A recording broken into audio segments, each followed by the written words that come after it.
মানুষ একটা অত্যন্ত শ্রেষ্ঠ কর্ম করতে পারেন, সেটা হলো ভুলে যেতে পারা। আর সেটা বরদানের চেয়ে কম কিছু নয়।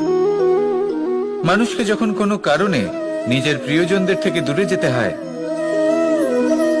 তখন মনে দুঃখ জাগ্রত হয়। তিনি সেই দুঃখকে ভুলতে পারেন। কখনো কোনো সম্পর্ক থেকে যদি দুঃখ পেয়ে থাকেন, তখন সেই দুঃখকে ভুলতে পারেন। কিন্তু এই সংসারের প্রত্যেক আবেগ, প্রত্যেক বস্তু ভুলে যাওয়া উচিত নয়। বিশেষ করে আমাদের প্রিয়জন, আমাদের পরিবারের সদস্য।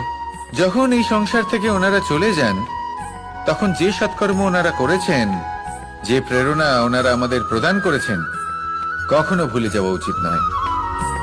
যখন আপনি কোনো উঁচু স্থানে পৌঁছে যান, আপনি সাফল্য লাভ করেন, তখন সেই সকল বন্ধুদের ভোলা উচিত নয় যারা আপনার সাথে আরম্ভ থেকে ছিল।